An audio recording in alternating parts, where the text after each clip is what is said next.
دوسری خبر یہ تھی کہ امریکہ ایران کو تعمیر نو اور بحالی کے لیے $300 ارب کے فنڈز بھی دے گا، اور جب یہ دونوں خبریں سامنے آئیں تو پہلا تاثر یہ ابھرا کہ امریکہ نے شکست کا اعتراف کر لیا اور ایران کے آگے گھٹنے ٹیک دیے۔ تو ایران کے لیے یہ بہت بڑی کامیابی تھی، لیکن اب یہ سوال اٹھ رہا ہے کہ کہاں ہے وہ $12 ارب جو ایران کے جاری کرنے کا وعدہ کیا گیا تھا؟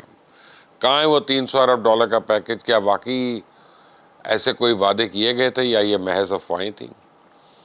میں آپ کو خلیج تعاون کونسل کے سیکرٹری جنرل جاسم البداوی کی گفتگو سنواتا ہوں۔ انہوں نے تو واضح الفاظ میں $300 ارب کے کسی پیکج کی تردید کی ہے۔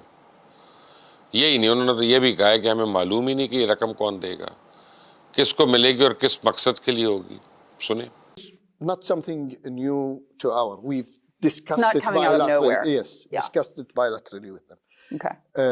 For the 300, I have not seen anything. It was not introduced to me nor to other GCC countries. We don't know anything about it. سنا آپ نے؟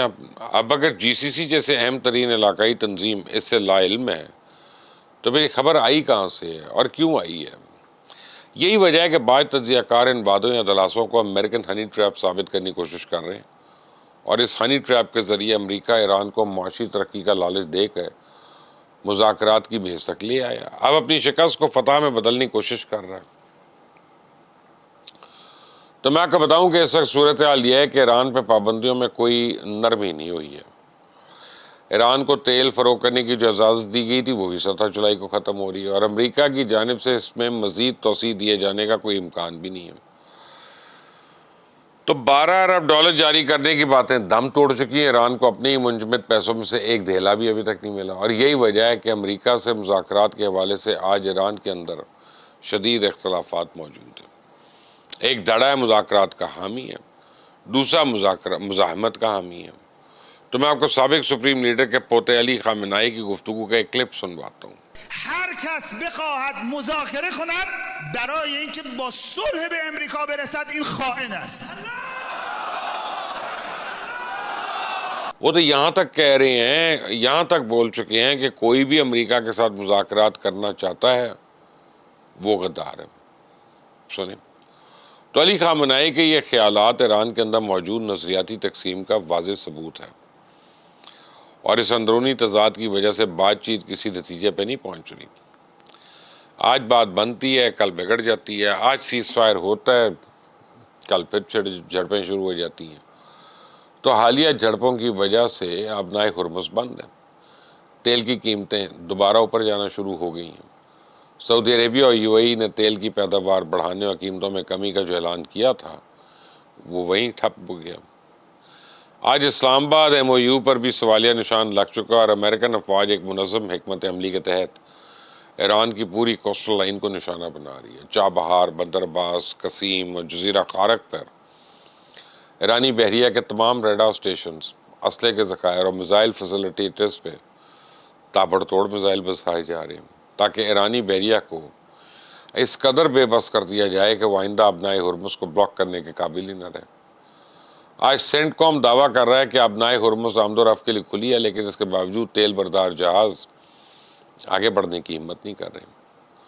تو اگر یہ جھڑپیں فوری طور پہ بند نہ ہوئی تو امریکہ ایک بار پھر ایرانی بندرگاہوں کی ناکہ بندی شروع کر دے گا، اور ہو سکتا ہے کہ اس مرتبہ نیٹو ممالک بھی اس کے ساتھ ہوں۔ تو اب دیکھیں نا، اس جنگ سے پہلے پورے یورپ نے یک زبان ہو کے امریکی حملوں کی مخالفت کی تھی، لیکن آج آبنائے ہرمز کی بندش یورپ کو اپنے فیصلے پہ نظر ثانی پہ مجبور کر رہی ہے۔ تو نیٹو ممالک ایران کی بحری ناکہ بندی میں امریکہ کی مدد اور معاونت کر سکتے ہیں۔ سعودی عربیہ اور قطر بھی موجودہ صورتحال سے مطمئن نہیں ہیں، وہ تیل کی پیداوار بڑھانا اور قیمتیں کم کرنا چاہتے ہیں، لیکن اگر ایران راستے میں ٹول ٹیکس وصول کرتا ہے تو پھر پیداوار بڑھانے یا قیمتوں میں کمی کا انٹرنیشنل آئل مارکیٹ پہ کوئی اثر نہیں پڑے گا۔ تیل بدستور مہنگا بکے گا اور اس کی سپلائی بھی ڈسٹربڈ ہوگی، اور پوری دنیا اس نتیجے پہ پہنچ جائے گی کہ ایران بین الاقوامی تجارت کو ہی یرغمال بنا رہا ہے۔ تب اہم سوال یہ ہے کہ کیا آبنائے ہرمز بند کرنا واقعی ایران کے حق میں ہوگا؟ تو بظاہر اس کا جواب ہے نہیں، کیونکہ اس صورت میں دنیا کی بڑی طاقتوں کے لیے یہ موقف اختیار کرنا آسان ہو جائے گا کہ ایران نے عالمی توانائی کی سپلائی خطرے میں ڈالی. لیکن اگر ابنائے ہرمز کھلی رہتی ہے تو پھر ایران پہ یہ ثابت الزام نہیں آئے گا کہ وہ عالمی تجارت کو یرغمال بنا رہا ہے. تو میرے خیال میں مسقط کی تجویز بڑی شاندار ہے اور شاید ایران اس پہ راضی بھی ہو جائے گا، کیونکہ مسقط نے مکمل بندش کی بجائے ٹریفک مینجمنٹ کی بات کی ہے، یعنی ابنائے ہرمز پہ ایران کا حق بھی تسلیم کیا اور عالمی تجارت کو محفوظ اور ٹول فری گزرگاہ بھی فراہم کی گئی.